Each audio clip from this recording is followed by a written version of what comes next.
Hey there, Outward listeners. Before we get started, I want to let you know about a story we have coming up a little later in the show. It's from our partners over at Macy's.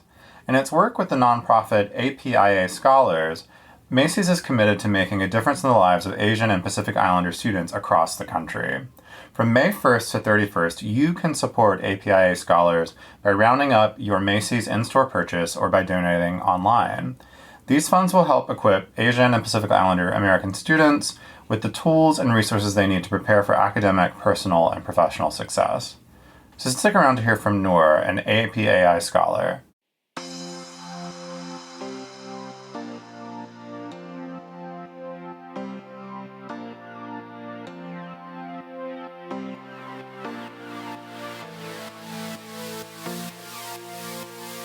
Hi, everybody, and welcome to Outward, the show from Slate where we try to expand the LGBTQ conversation outward.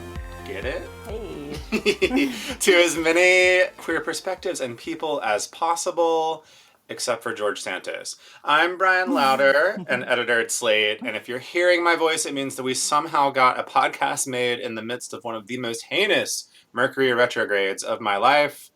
I'm Christina Cauterucci, a senior writer at Slate, and I'm sad to say that our usual third co-host, Jules Gill-Peterson, can't be with us this month, but she will reemerge for some extra spicy Pride episodes next month. That's right, episodes with an S. Yeah. We're bringing bonus content for Pride. I'm really excited about that. Yeah, that's going to be wonderful. But for now, we have the month of May, the lovely springy month of May. And for this episode, we've got a tale of two topias for you. Both the you kind and the dis. Did that make sense? Utopia, dystopia, anyway.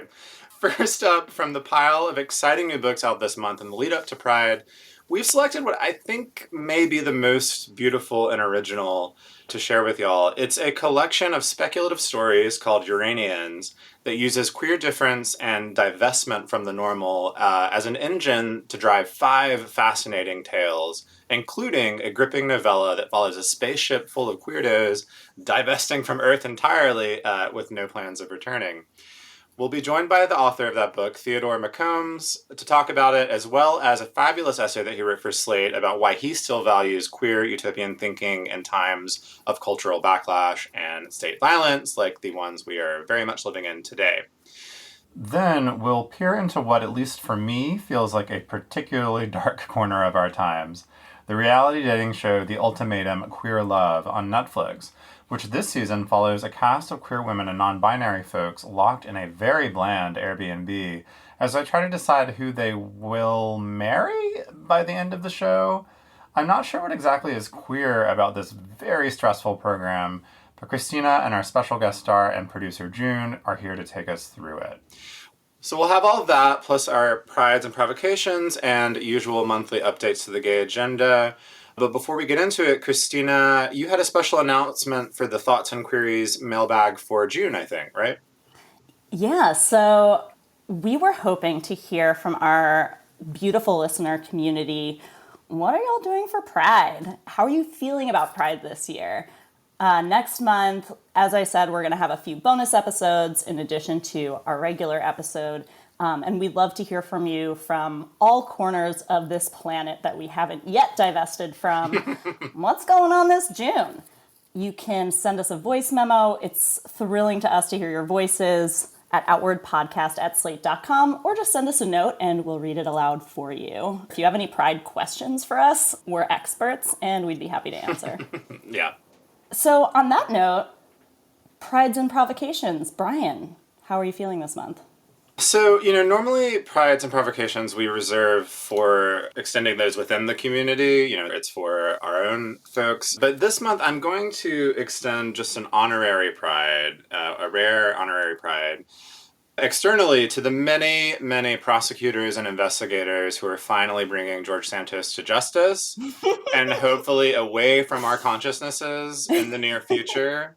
I have to say, I've been worried over these last, whatever it is, like 5-6 months that he's been sort of in front of us, that his ability to hang on was turning him into a bit of a camp figure. Oh my God, yes. Like, if not maybe not a hero, but like tolerated at least, and certainly, memeified and that kind of thing. This was bad for everybody. It was especially bad for the gays. I do not want to find myself amused by this man, who is a alleged criminal, pretty much clearly a criminal, and I don't want him associated with my people. So I think it was a great early Pride gift to have him charged with a litany of federal charges and arraigned the week that we are recording.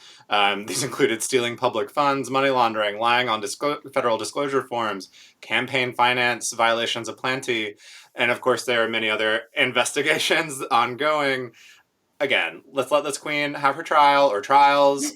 Hopefully we can get her out of the discourse as soon as possible. And many thanks again to the legal eagles who are doing that wonderful work for the community. Well, guess what, Bryan? I'm also feeling proud this month. Oh, wonderful. I feel like I've been on a little roll here. Something about spring has made me feel more optimistic. Brighter. So there's this town of about 2,000 people in rural Ontario that was having a drag story time last month. Dozens of protesters showed up. It's a story we've heard from all across the country and now, I guess, the continent. According to reports, they were there for 2 hours, screaming, accosting parents who were walking in with their kids, calling them pedophiles. But those protesters were met by 5 silver butch leather dykes who showed up on their motorcycles to be a buffer for the performers and the families attending the event. They escorted them into the venue. And I just want to recommend this beautiful CBC report about 70-year-old Patricia Ginn of Strathroy, Ontario, who was one of these helpers. She was there with a few other members of this motorcycle club they have called WindSisters. Yes. She's already planning on going to 2 more drag story times in the area. And she told the CBC, "I want our children to be able to safely walk into a library for story time on Saturday morning in small town Ontario without harassment." A simple wish that I hope is granted. Those who know me know I have a giant soft spot for silver butches.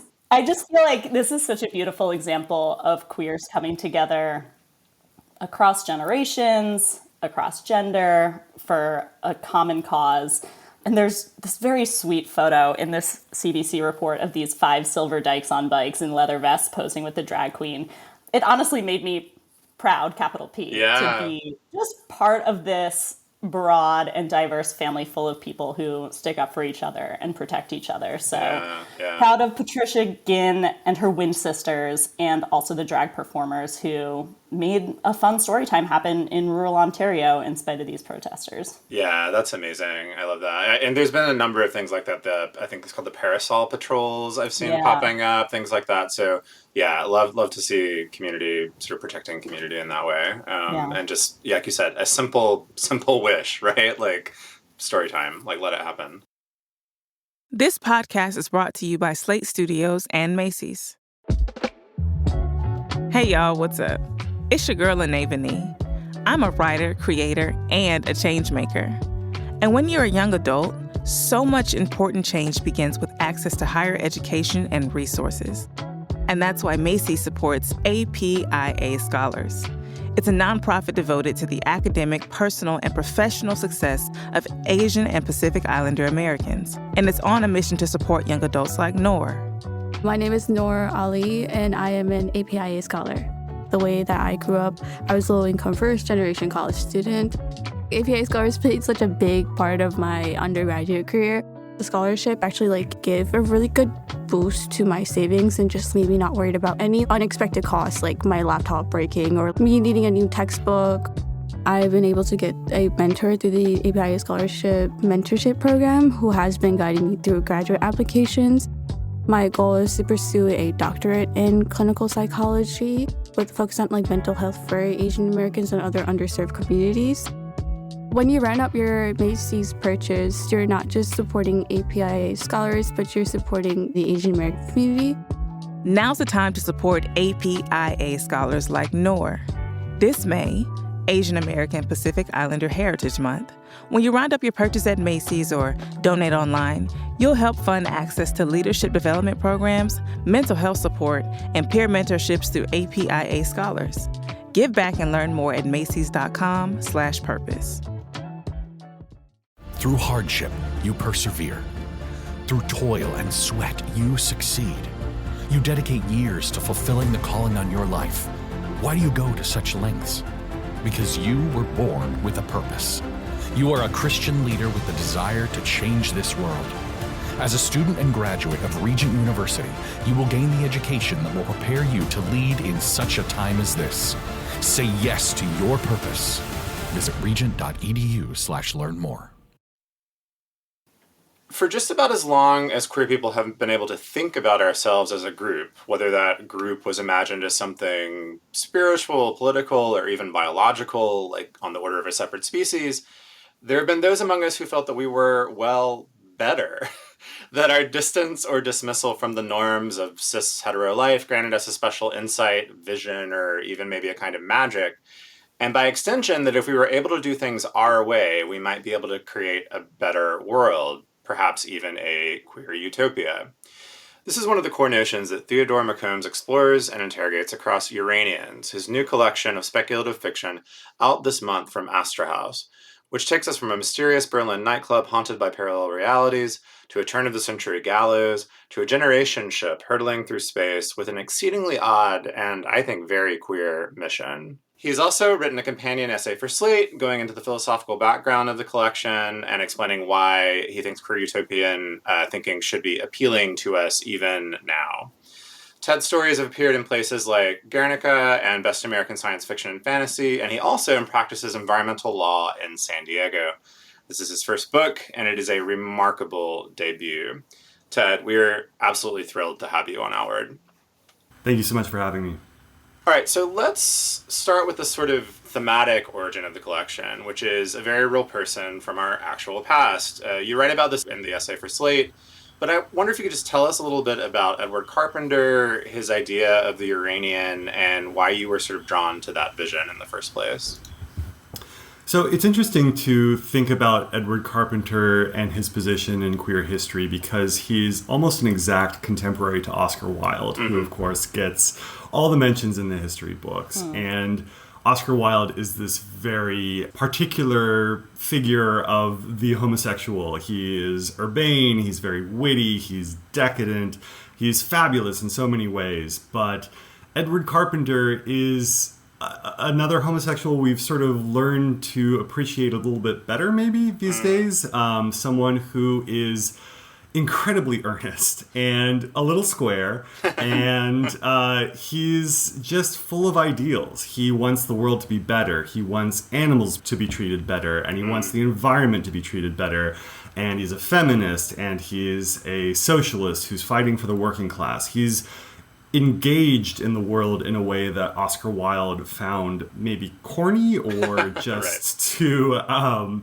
Just too mundane. So he's a really useful counterpoint to think about these two figures together. And I think, for me at least, I connect to Carpenter's example a lot better as someone who really is trying to locate in his queerness an opportunity to better the world. Tell us a little bit about this idea of the Uranians, because that is the title of both the novella that's in this collection and the collection itself. What did he mean by that, and why did you sort of take it up? Yeah, so Uranians is a term that comes from Ulrich's. His Urning was the term that he used in his early tracts on sexology. And the notion comes from Plato that there are basically two kinds of love. There's the procreative love that is sort of familiar to everyone, and then Uranian love is sort of a higher notion of love that's not bound up in the reproductive cycle, that has this sort of heavenly orientation. And so Carpenter takes that up because it's a really nice way to position our difference. Right. It's not something that we're apologizing for, right? There's actually a way in which this has a sort of moral equality with heterosexuality. And or superiority. Or superiority, exactly. Let's start with equality and then work our way up. Scare them away. Yeah, so I think he found it a very useful term for that reason. Like all of the terms at the time were, either had very negative biblical connotations, or they were sort of these weirdly pathologized medical terms like invert. There's something sort of backwards about us or upside down. And Uranian is a really useful starting point for a vision of queer utopia. And I hit upon it as I was trying to title my collection. Originally, this was not the title that appeared anywhere, but when I was thinking about where the stories in the book were headed, and also this sort of speculative fiction that these conceits that run through all of the stories, it just landed in my lap like a small miracle. Ted, I can't say enough great things about this book. I mean, it like sent my mind spinning into so many different directions. I want to talk about the title piece, the novella, which is just incredibly rich. I think kind of blurs the boundaries of utopia and dystopia.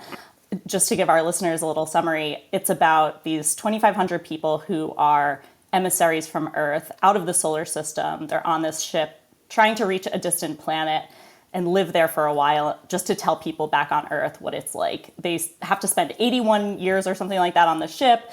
They're tattooed with this drug that slows their aging so that they will still have time to live when they get there. And it just so happens that the ship has mostly queers on it because they had to screen people out who, were invested in rearing children, because that's something that, you would want to do on Earth.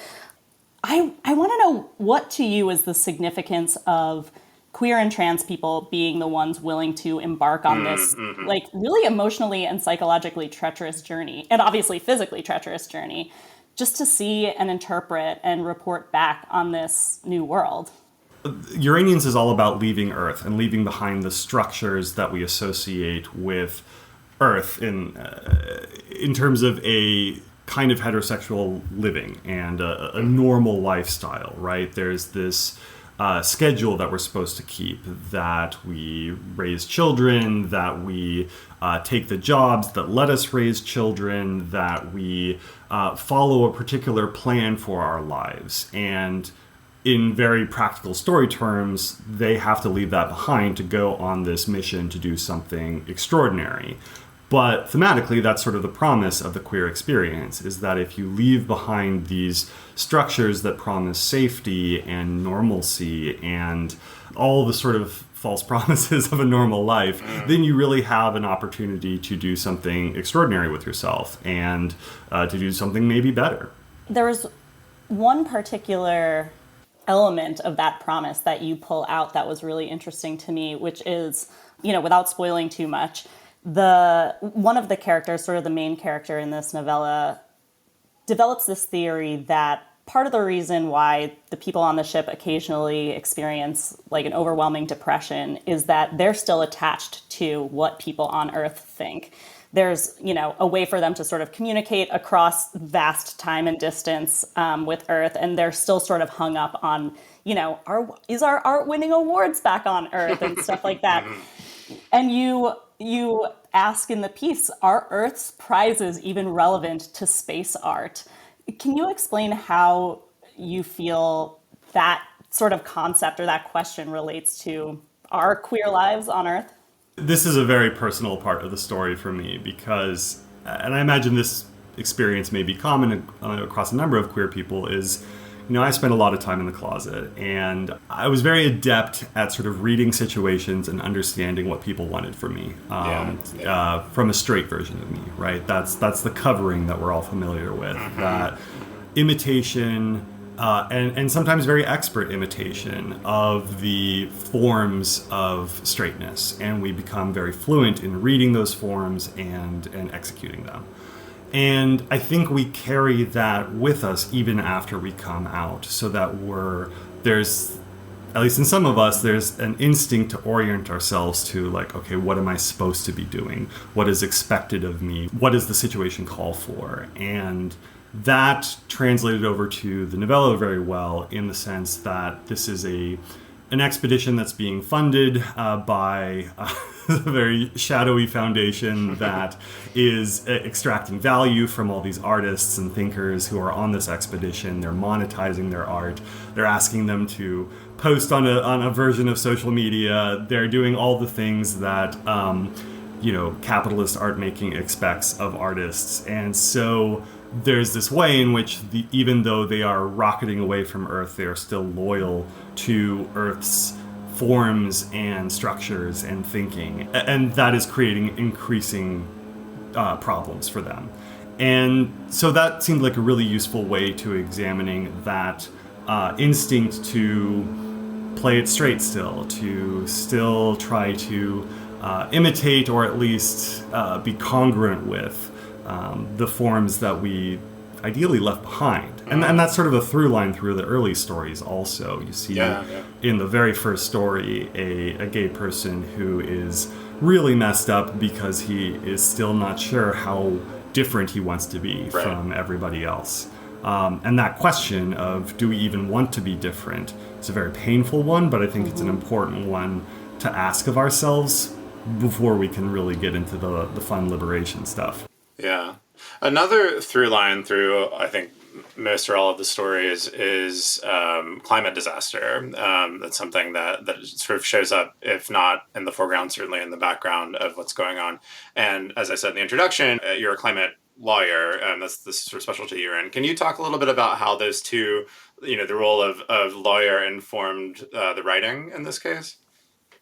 Yeah, they don't really seem to relate at first, right? But I think there's a way in which, when we're thinking about getting outside systems of normalcy and getting a perspective that's outside those structures, that's very relevant to climate change as well, because at least in the US, our emissions are really wrapped up in this idea of the American dream, right? It's the cars on the road, it's the electricity and air conditioning in our gigantic suburban homes, it's the resource extraction that's required to maintain this very privileged lifestyle. And if you look at the politics of climate change, a lot of that is located in this grievance that anyone would try to take that American dream away from us. Like, hands off my gas stove, hands off my SUV and my suburban sprawl. And so, I don't think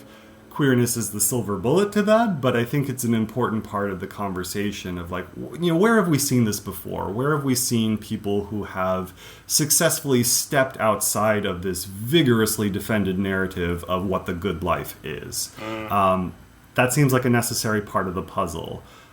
And not to be too blunt about it, but obviously queer people have kids also, and they have, the same sort of nuclear family loyalties that creates. But for me, I don't have kids, and it's a really useful thing in climate work to sort of not be so wrapped up in dread in what's going to happen to the next generation. That's a real psychic cost in this line of work. Interesting. And as a queer person, it comes in handy to be able to sort of say, well, I'm doing this for everybody. I'm doing this for the principles and because I believe in a world for all life, et cetera, without the sort of like, Jesus, what's going to happen to my son, my daughter? And also to show that you don't have to have personal children to care about what's going to happen to their generation. Right. I think there's a way in which queer people have an opportunity to practice a different kind of connectedness because those familial bonds, they're so strong, but they also can tend to collapse everything into that, relationship to the next generation or a relationship to a particular child. And I think something that queerness is really great about generating other kinds of connections, like the found family, the broader notions of community. I think those are important when we're thinking about climate and what we're doing, not just to human communities, but to non-human communities. One of the things that struck me in reading all of the stories in this collection is just how much imagination. It sounds silly to say, but like obviously your imagination is incredibly strong. Can you share, how you came up with one or two of the sort of animating ideas behind a few of these stories, all of which are often like a world we recognize with one little thing different? Yeah. Oh gosh, these were generated over about a 5 or 6 year period. Wow. And they each have their own origin stories. The first story, it's very actually simple. I went to Berlin and I didn't get into Berghain. Right. I need to process this in the story. Yeah, I'm in that Right, club with and I was you. like, actually, this may be, and I'm like, God, of course they turned me away. I'm not supposed to be in Berghain. That's not for me. It's fine. Yeah. I am a very square queer, and it's, like, whatever. Oh my God, I'm going to Berlin in October, and you guys just made me really scared. Or at least prepared. I guess I need to psychically prepare myself for not getting in. Maybe don't. It's an amazing overinvest. experience. I'm so glad that this happened. Yeah. And like I got a story out of it. I got a first story out of it. But that experience of being analyzed, we always have this suspicion that we're doing queerness wrong, right? Like that seems. I don't know if I should universalize like that, but it's sort of this persistent idea that there's a right way and a wrong way to be queer.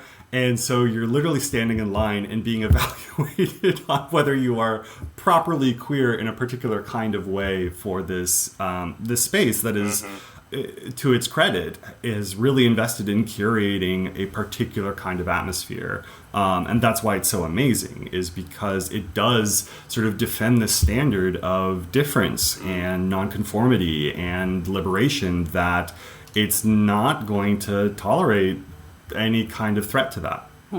That story, which is about, as you mentioned, this gay club in Berlin that apparently, due to its psychoactive style of techno music, there's the promise of seeing other versions of yourself while you're there. There's particle physics involved here, which you explain a little bit about. You write that every particle is an ensemble of self versions until fixed by someone else's gaze. Right.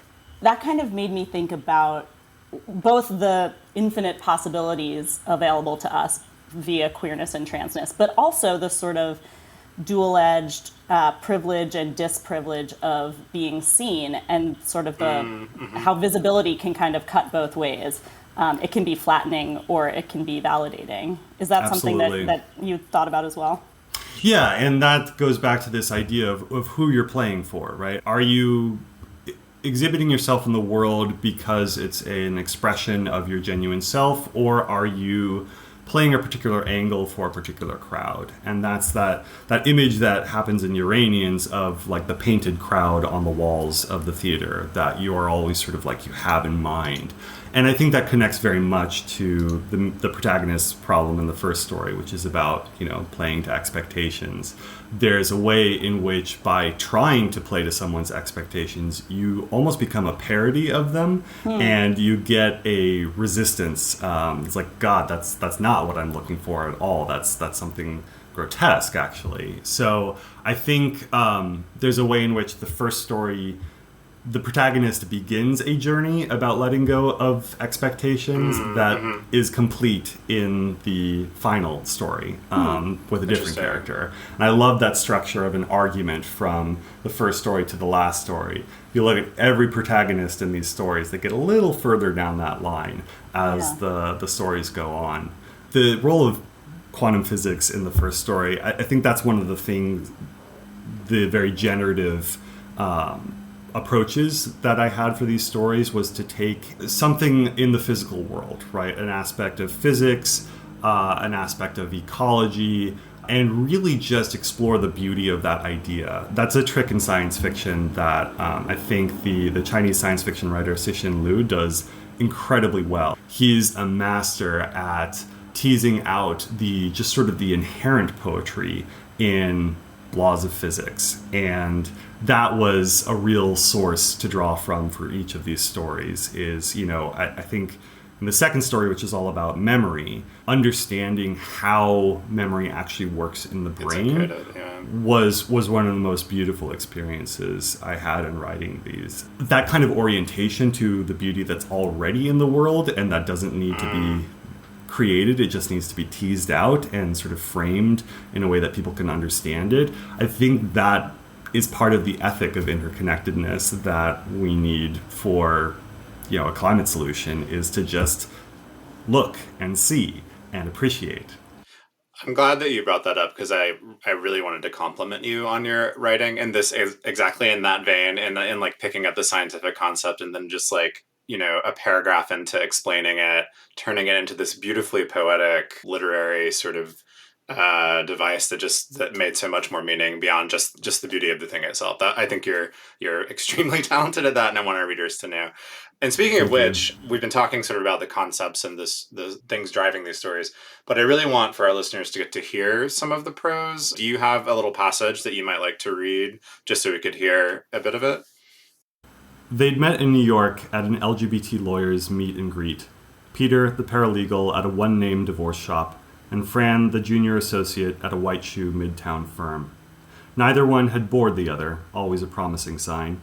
Both were pleased to find someone at the event who looked with any interest above the horizon of gay professional ambition. Fran struck Peter as something beautiful and barely contained. His long, aristocratic face was freshly shaved but already shadowing.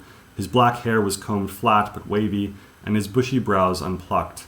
He had a master's in philosophy of science and a Feynman diagram tattooed across his collarbone, visible when he leaned close and loosened his tie. Peter's knees went buttery. Fran led him into a bathroom stall and yanked his pants down.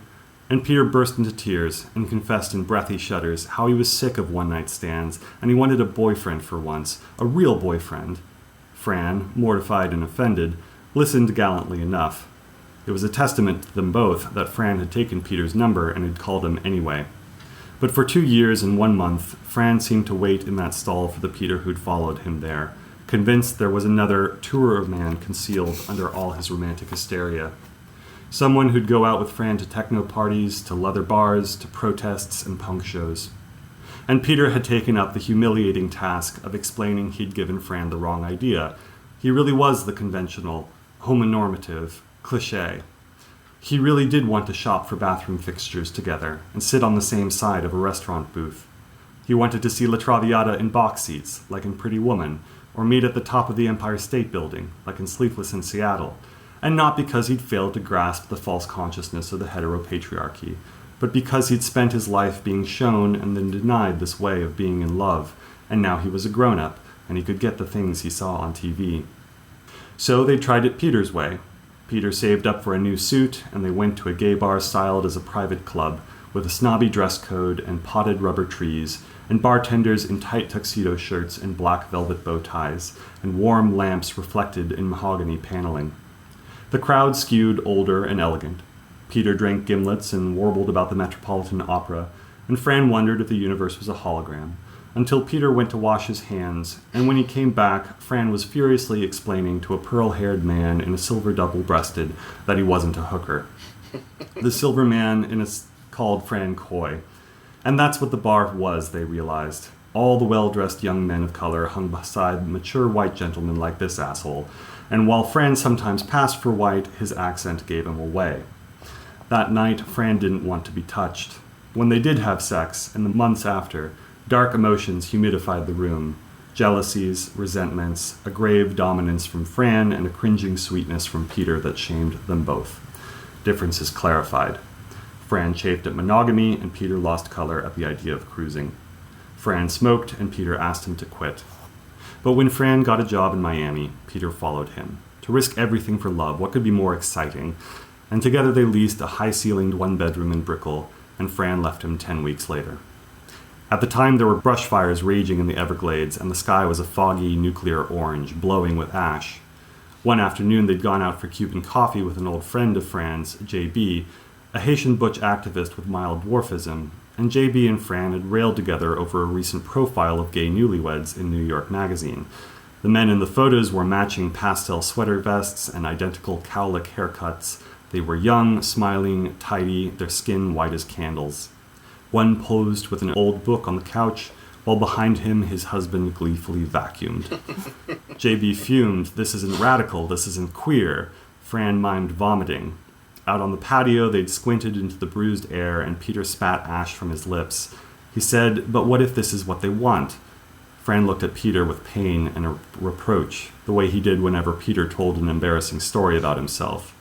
Peter asked, "Is it so wrong to want to be normal?" Even with JB right there, who would never be led into that word, normal, Peter had asked, "Is it so wrong to want to be normal?" And so, as they drove back to Brickell in the blur of ashfall, Fran apologized to him in that seething, accusing parody of an apology for not seeing the truth of their relationship sooner. Whew.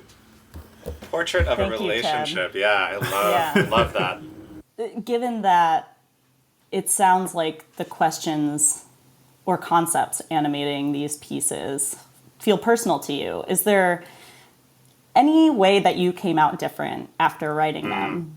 Did it help you process anything? Oh, absolutely. For one, I learned a lot. I mean, I had to do a lot of research for this book, specifically on opera as the last novella Right, shows. right, And sure. I came away with, I know La Traviata really well now, and I have a much deeper appreciation of Verdi.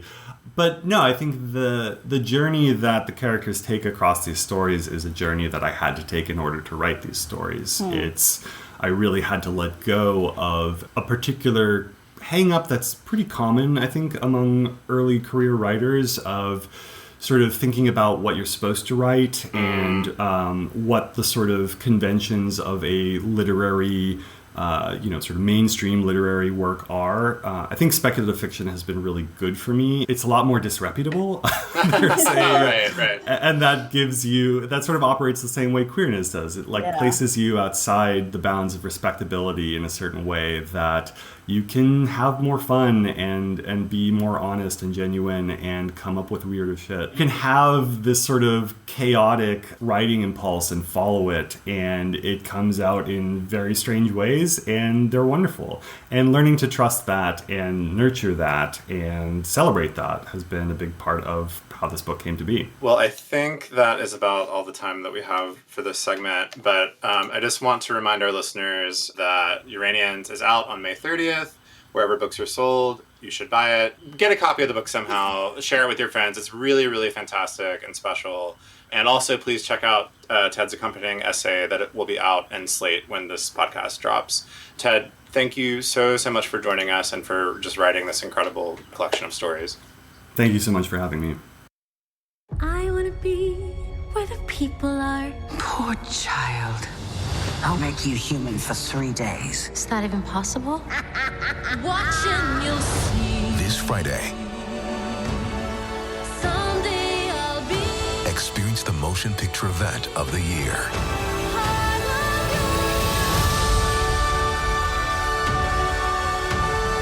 Disney's The Little Mermaid, rated PG. Parental guidance suggested. In theaters Friday. Priceline presents Go to Your Happy Price. What's up? It's Kaylee Cuoco. When it comes to travel, we all have a happy place. You can see yourself already there. It's beautiful. It might be sunny and sandy for some, neon and urban for others, deserts or rainforests or hiking trails. With Priceline, you can get to your happy place for a happy price with deals you really can't find anywhere else. Like up to 60% off select hotels to Costa Rica or 5-star hotels for 2-star prices in Cabo. Go to Priceline.com and travel to your happy place for a happy price. All right, see ya. I'm off to Miami. No, actually, wow, look at that. No, I'm going to Hawaii now. Ooh, Cancun looks nice. You know what? Belize looks pretty nice this time of year. Or, Palm Springs. Go to your happy place for a happy price. Go to your happy price, Priceline. When the trailer for The Ultimatum Queer Love dropped, I promptly heard about it from like 5 different people in my life. And you know why? It's not often or almost ever that we get an all-queer, predominantly lesbian dating show. Mm-hmm. But obviously, dating shows are way more interesting when gays are involved, both for gender reasons, and also we're a lot better at processing our feelings out loud. So while I don't usually love reality shows, I was interested in this, and obviously so many of my friends were. It delivered. First, before we get into the quality of the show, just want to explain the premise, which is absolutely unhinged, as and these kinds of things always are. Like, so confusing. And like a little disjointed. Like, I'm not sure how all the different components of it are supposed to relate to the ultimate goal. Anyway, 5 couples show up each one having one partner who has issued, dun dun dun, the ultimatum, which is basically marry me or let's break up. So the couples spend their first week in this, I guess, resort where they're staying, going on dates with each other. And because it's gay, everyone goes on dates with everyone. So there's, I'm not good at this type of math, but there's like infinite numbers of combinations. Infinite. That could be set up. Yeah. If it's above 50, it's infinite. At the end of the week, they pair up with someone who's not their partner. In fact, they start calling their partner their ex. And they go on to have a trial marriage, which means live together for 3 weeks. Then they get back together with their original partners and see if they want to get married or not. By the irreversible, unchallengeable rules of reality TV, at the end of that time, they either have to get engaged, break up, or embark on a relationship with their trial marriage partner. Y'all, why don't we pause for a second just to hear a clip so everybody can get a sense of what's going on in the Ultimatum. I feel like that we have a connection that I'm never going to find again, and I don't honestly want to look for it again, but I want to be married, and I'm not sure if Vanessa's willing to do that or not. I love you so much, but I never envisioned a long-term relationship. I don't want permanency and I don't want stability. I want freedom. And that's not really what marriage consists of. So apparently this show has had one previous season last year with straight people, which I think seems like it would be boring. Because here, two partners can be dating the same person before they pair off, which is kind of inherently exciting. And also, when you're watching queer people do this, there's a lot less weird kind of gender stuff that I have to work my brain around and sort of suspend my criticism of.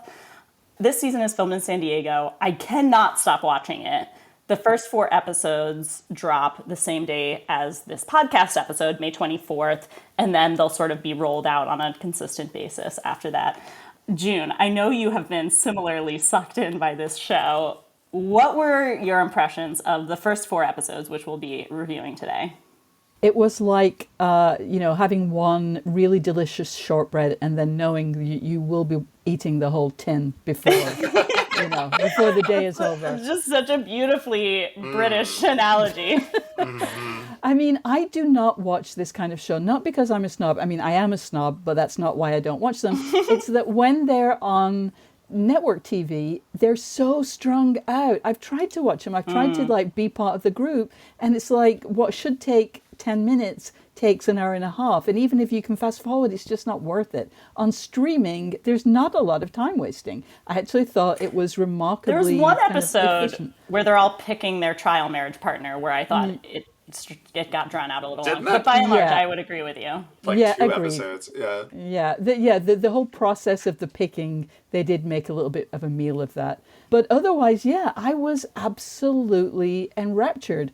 And for multiple reasons. There's the will she, won't they kind of, will they get together? There's those questions, the question that they want us to think about. But there are all these other things of like, wait, can that woman who kind of presents as femme get together with that other woman who presents as femme? I believe that only one of them exclusively uses they, them pronouns. Some offer she, her, they. But that was itself like kind of the exciting part of the like restructuring at the beginning. And so, I've never had to kind of wonder about that before while watching television. And then there was kind of the kind of frustration of the sexuality of it, which I'm sure we'll get to. Like, you've talked a lot on this show about how whenever we try to kind of take something that has been a heterosexual form, like the rom-com, bring queer people to it, we get stuck with this kind of structure that doesn't fit. Well, here again, marriage for marriage's sake. Why are we interested in that? And then, the kind of the lack of sex that it kind of weirdly ends up with. But anyway, that's not what you asked me. Basically, I was just completely enraptured by it. Brian, what about you? Yeah, Brian, you described this in your intro, which I thought was really overly dramatic as dystopian, I guess. As a gay man, do you feel like this gave you any insight into lesbian life? Ooh, that's a hotter question than I thought you were gonna ask. I hope not. Well, I also want to hear why you think it's dystopian. Well, I'll answer that question. I kind of hope not, because I felt like what this presented, because of this strange, confusing structure and just like insanity, baseline insanity of a reality dating show. I wondered how much it had to do with lesbian life or queer love, as like the tagline puts it. Like it's sort of pitched as an exploration of that, and it didn't seem very queer to me at all. It seemed quite fixated on pretty standard heterosexual ideas about what a relationship looks like, what makes one successful, which of course is marriage to some degree, but also the things within marriage, like sharing the chores the right way or whatever, like that are spent a lot of time on.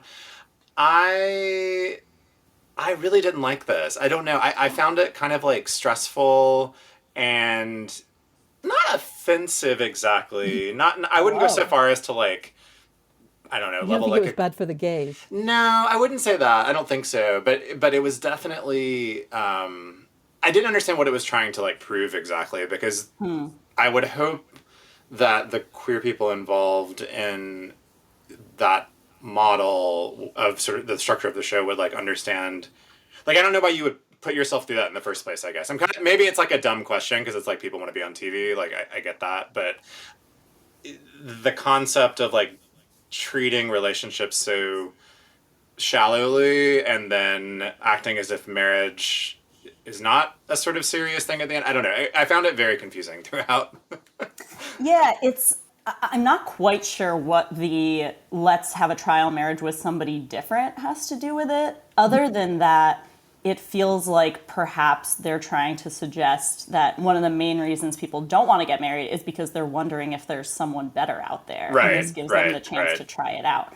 But what it really ends up doing is kind of thrusting them very quickly into like the most intense parts of polyamory, like dating somebody in literally the same location as your partner is dating somebody else. Yeah. And like you're watching each other like develop a relationship with somebody else. And then those like your partner goes and talks to the other person who you're now dating to like exchange advice about you.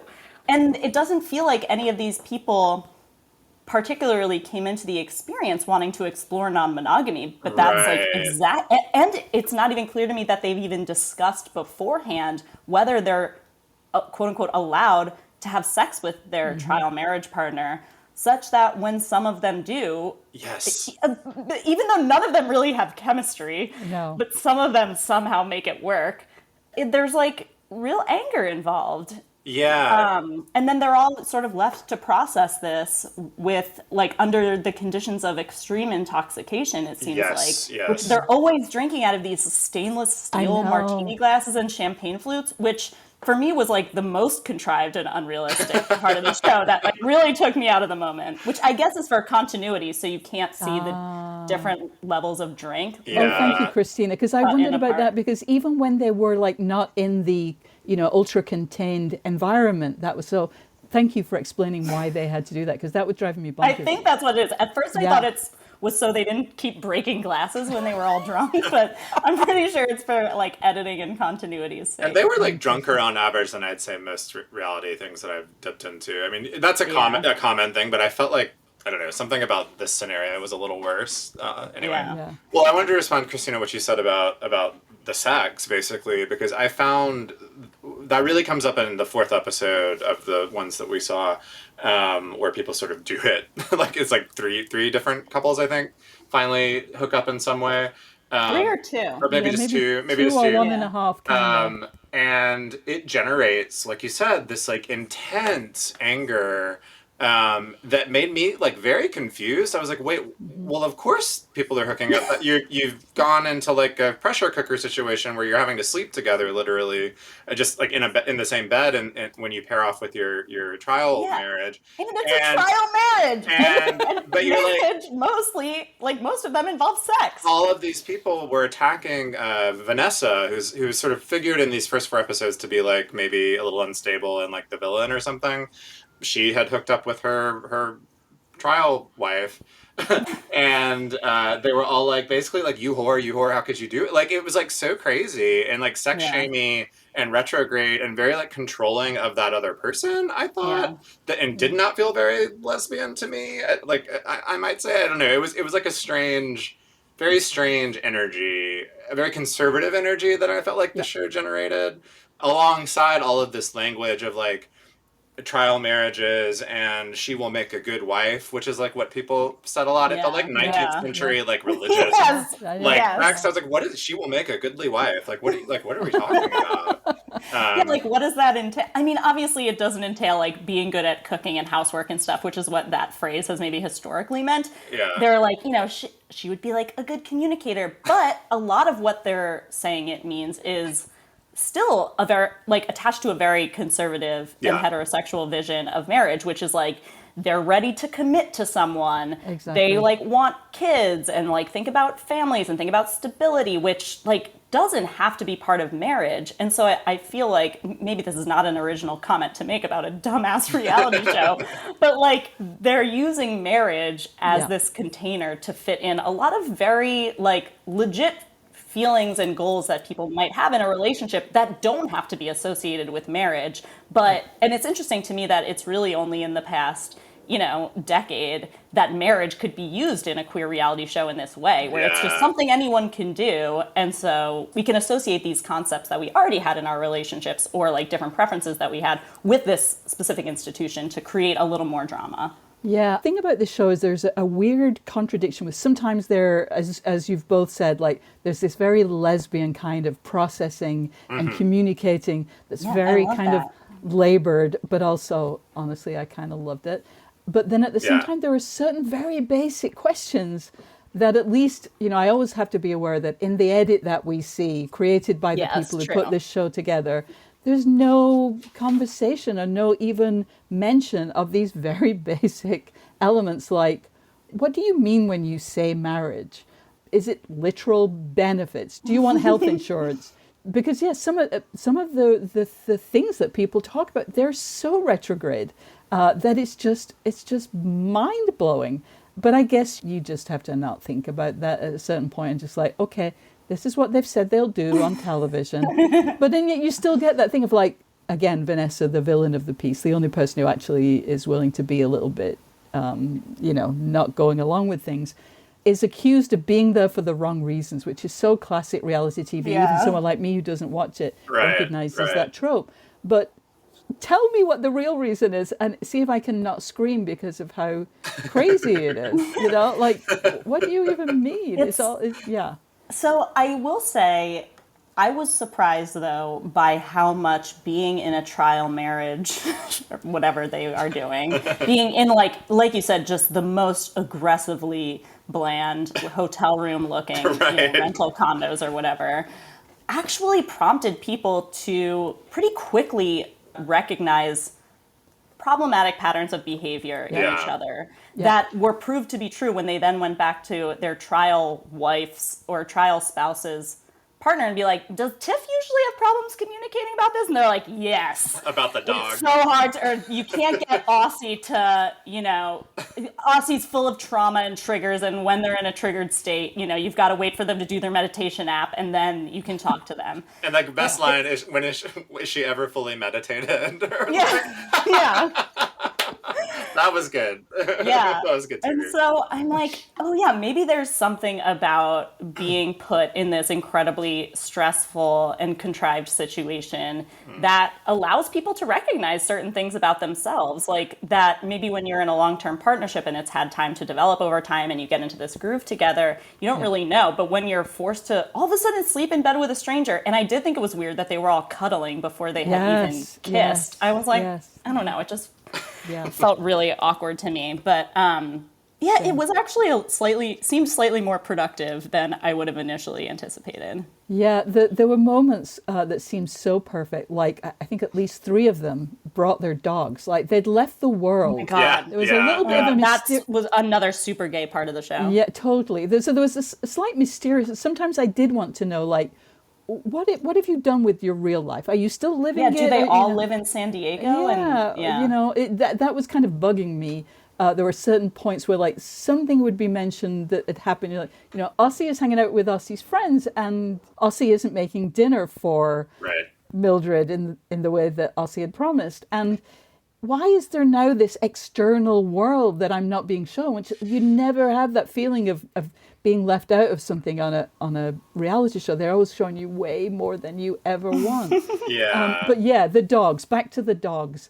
So at least 3 dogs appeared once we're in trial marriage, and the most sort of spectacular of those was Tiff basically announcing that their dog was their baby and that the dog was the priority. And Sam hadn't even said anything about it, hadn't had any problems.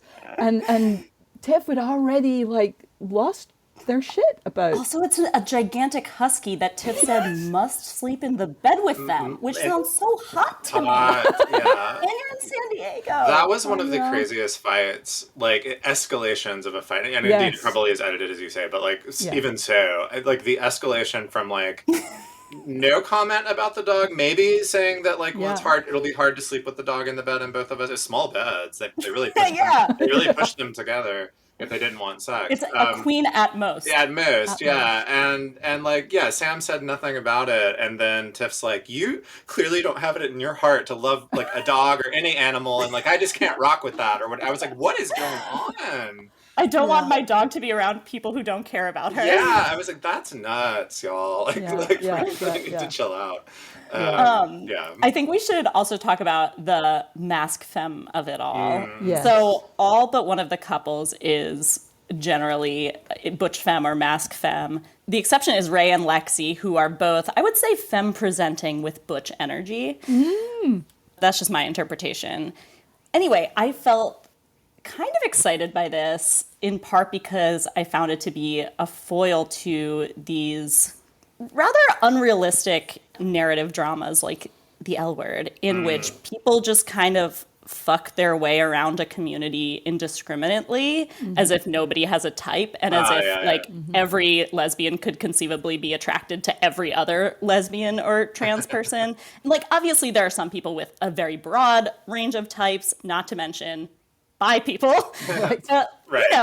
In general, I feel like it's not the norm that like you and your partner would be attracted to the same person or something. So for me, it was kind of nice to see a show that semi-embraced a dynamic that does exist in a significant segment of our community. And it was like cute and interesting to see people then start to date people whose gender presentation they weren't normally attracted to, and be surprised by that and just like open themselves up to a new kind of attraction. Yeah, and there were some nice moments when, for example, Tiff and Mal were on a date, and I believe it was Tiff who said, "You're the most masked person I've ever been on a date with." And like, there was something very sort of sweet about that, because it was a date. It wasn't just like mates going out. It was a date. So we're on this date. Yeah, I know. I feel like I would say I'm not mad to say flat out, you're the most masculine person I've ever been on a date with. Fair. But yeah, fair enough. I think for now. I think you might find out later. It's a little different. This is cool though. Like traditionally, I don't date mask. Yeah. But I'm also like, fuck it, we're here. I'm grown. Like, I might have way more in common with you than anybody. I know, so I'm like, fine. We'll figure out who top and who bottoms at another time. But like, for now, we're good. We're good. And then, like Vanessa and Lexi go on a date, and she's just like, this is crazy. Like, you're wearing jewelry and playing with your hair, and I'm into it. Like, what's happening with me? It was very cute. That said, I would be remiss if I didn't point out that almost all of the people who were giving the ultimatums were femmes, with the exception of Xander, who is really just one of the bumpiest bumps on a log our community has ever created. Like, oh my God, does she have a personality? It remains to be seen. My wife and I were like laughing so hard at the point Xander is trying to tell Yoli, like, I'm a very sexual person, and they just say it in this monotone voice and their face barely moves, and they're like, I'm a very sexual person. We're like, are you? Like, I'm getting absolutely no sexual energy from any part of you. Anyway, it just kind of goes to show queers are still affected by the expectations and socialization of gender. And it was, I do wish that they had talked about that a little bit more. Like, I wonder why all the masks in this group are feeling like scared of commitment, and why it's mostly the femmes being like, I want this, and like, I want children, or I'm like I want somebody to be fully like committed to me or whatever. Yeah. I mean, and that was part of what was so depressing. You know, Mal, who seemed quite cool. Yeah. You know, one of the best. I wanted to rescue show, Mal. I wanted like to pull Mal out of the show. And at the same time, though, they were so conservative. You know, her excuse for not wanting to get married was that they wanted to have like everything together. They wanted the job and the thing and the down payment for like what? I was like, down payment for a house. What does that have to do with marriage? Yeah. Exactly. But you know what you were talking about with the way they presented. I kind of, you know, my own experience of that. Like, I was like, oh well, who would I? You know, whatever. We do this. We won't pretend we don't. Sure. Like, who would you, June? Well, here's the thing though. Like, because we saw them in like a supposed home setting, we also saw them when they weren't dressed up. So, you know, Yoli, for example, seems so much more appealing to me when she was like in her glasses and her hair pulled back and like wasn't all femmed I out. love her every way. I just love her style. Yeah. Totally, she used to work at Barney's, so that's like, I mean, explains that. Exactly. But yeah, I agree with you, June. It was also cool and an experience.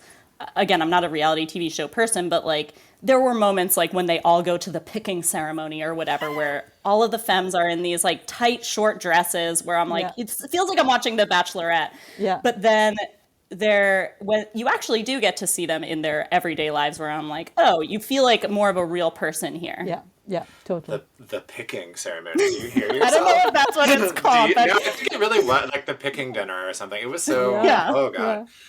One thing I'm hearing among all of these various strains of conversation that I think is worth maybe noting for our listeners is that I think this show is just badly produced. I think it's not so much the people's fault or even maybe the politics of it, but it is the way that it has been put together is extremely confusing. It is hard to follow what's happening when and why. I had to go back and watch the trailer to remind myself twice, like what the overarching structure of this thing was meant to be. The producers are not guiding the castmates very well in terms of creating interest. Like there's moments where it's kind of flat at like the group meetings because nobody knows what to say or can remember anything that happened or whatever. And like June was pointing out, you don't know what's happening during the day. Like, are they working? Like, is it like, it's like a week has passed. Oh, like that's all bad. And then I think a sure sign that there's issues is that the music, the scoring, is all of these fake pop songs that literally tell you what the emotion is supposed to be. It's like, you know, I'm feeling up tonight. At the end of this experience, I'm gonna have to make a choice. And I feel like it's gonna be the biggest choice of my life. Wanna take a little time to breathe, but I can't. I feel like I literally just lost a part of me. When I'm without you.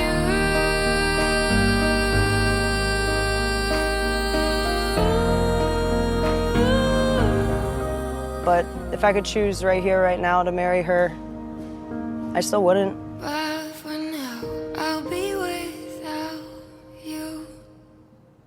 And there's one like every 2 minutes to like give you a narrative of like how you're supposed to feel. And I think that's just like evidence that like the production hand was not quite strong enough in this to make it hold together. You know what I mean?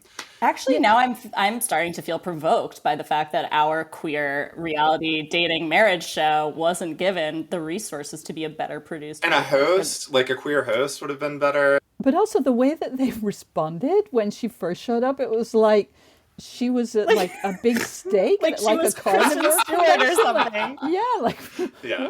I mean, I'm like, she's cute, but like they That's the one thing that producers said. They're like, act like this is a celebrity when she walks and in. she's super hot, which like she is, okay, but like that's not a natural response. I mean, yeah, to me the biggest problem was the casting. Like, there's only one person who has to have all the weight of villainy on her shoulders, Vanessa. Or Vanessa. The rest, partly because most of them are pretty fucking bland. Right. I mean, like Aussie, they had to bring in a friend from outside because Mo. Yeah. I was like, get Mo on. Get Mo.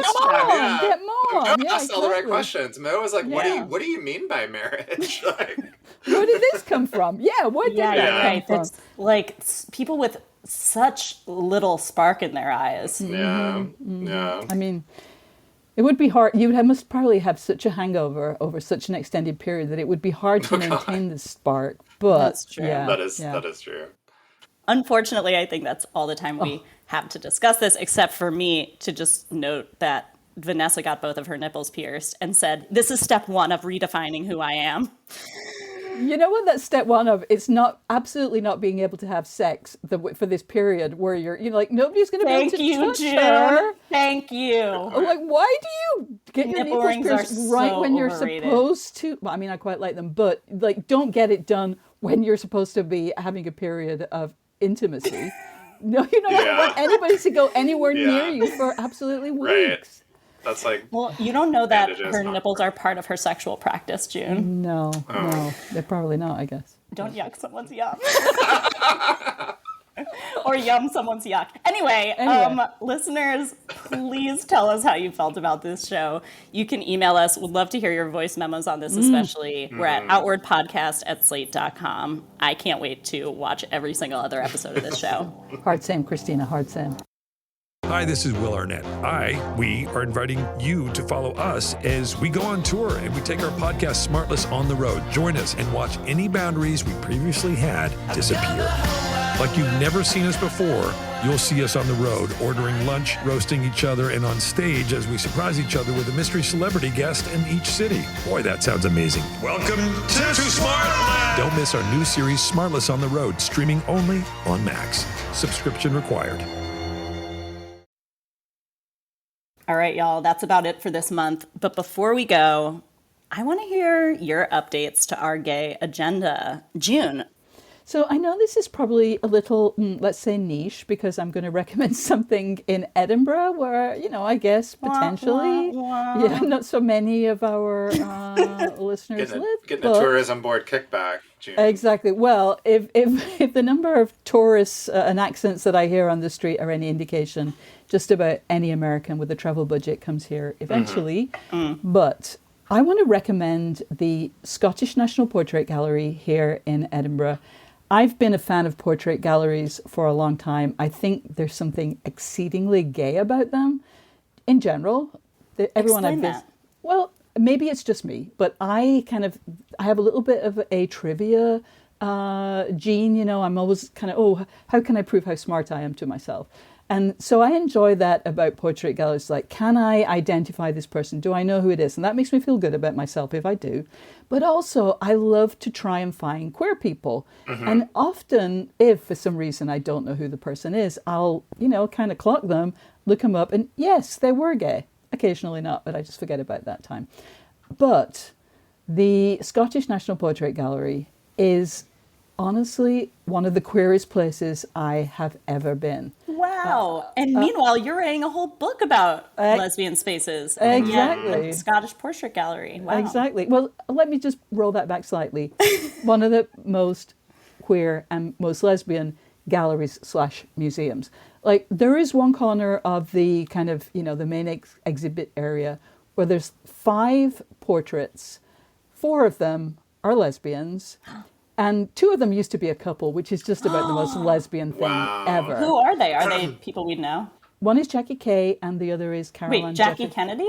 No. That's Jackie Kay.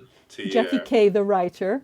And the other is Karl Ann Duffy, who is a poet, was the poet laureate for a while. And Jackie Kay has been the Macker, which is the Scottish poet laureate. But so they're writers. They used to be a couple. Now they're not, I believe.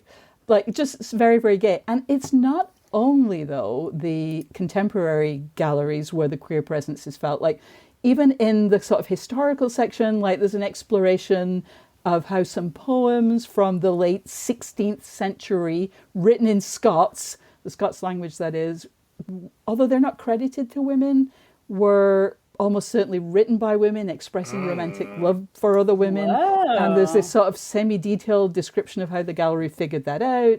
So basically, in short, it is a massive We Are Everywhere situation. Also, I have to mention, fantastic cafe with some healthy things and also just like ridiculously indulgent cakes. So basically, lesbian heaven. That's a hot tip about both the portrait gallery, but also the cafe. I love a good museum. A good museum cafe is a special thing. I like to go, to your point about gaying the thing, it's also fun to just go and like sort of camp about portraits, I feel like. Be like, like she's in drag and like that's funny and like what's that pose about? Like that kind of mode of engagement is very fun to me too. I've definitely done that a lot. Brian, what have you got for us this month? Sure. So I was recently going on a like short little road trip to visit some friends and listened to the new album from Jessie Ware. June knows Jessie Ware. It's called That Feels Good. There's 2 exclamation points in there. That Feels Good.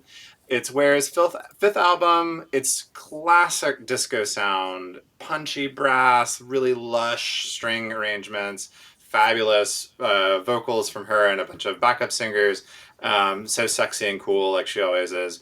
And it's just so like enveloping and big and wonderful. And I think it's definitely going to be the soundtrack to Pride for me.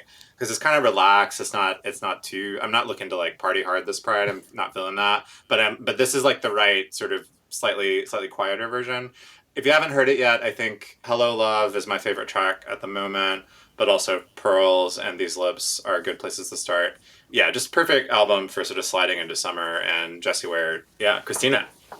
I'm recommending a digital exhibition from the Cornell University Library. So I think it is visible in person. I'm not sure if it's still open, but anyone can see it online. It's called Radical Desire, Making on Our Backs magazine. So On Our Backs, of course, was the seminal lesbian magazine of erotica and sexy photos, founded in 1984. And Cornell, or a researcher at Cornell, has created this big project about the history and impact of the magazine that they've made it very like consumable and page throughable on their website, which I think is not super common for a library to do. It's usually a very in-person type of institution. But, over the course of several pages that you can flip through, you get to know the people who made the magazine, how they ran the business, which is fascinating to me, just in terms of how different it is to like gay media and just publications in general today. You read about how they thought about the work. They also pull out a couple particular photo shoots from the magazine to unpack and describe. And I just found it to be a really fascinating portal into this particular erotic point of view that had a very devoted fan base who would, write letters to the editor and all that. They had a Bull Dagger of the season instead of a, I guess, Playboy Playmate of the month. So they talk about that. And then the best part, obviously, of this digital exhibition is the photos. Without going to any archives, you can just see all these images from the magazine, behind the scenes photos from the office. It is a beautifully curated collection, a real joy to look through and just so hot. Again, it's called Radical Desire, Making on Our Backs magazine from Cornell University. All right, that's the end of the show for this month of May. Please send us feedback and topic ideas, as always, at outwardpodcast@slate.com, or you can reach out on Facebook and Twitter, for the moment at least, at Slate Outward. A reminder that by joining Slate Plus, you would get ad-free podcasts, extra segments on shows like The Waves and Working, and you will never, ever hit a paywall on the slate.com site. To learn more about that, go to slate.com/outwardplus. June Thomas is our producer and the inexhaustible engine of queer difference upon which all of our future hopes rely. If you like Outward, Please subscribe in your podcast app. Tell your friends about it.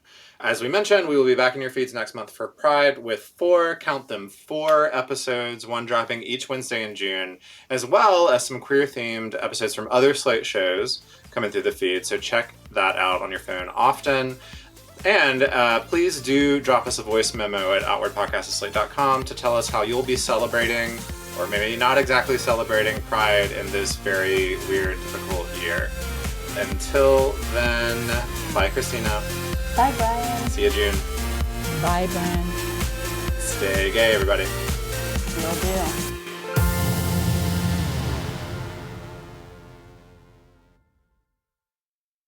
Hey everybody, it's Tim Heidecker. You know me, Tim and Eric, Bridesmaids, and Fantastic Four.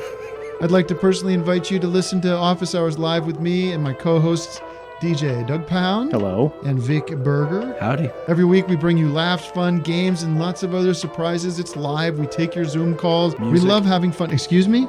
Songs. Vic said something. Music. Songs. Music. I like having fun. I like to laugh. I like to meet people who can make me laugh. Please subscribe now.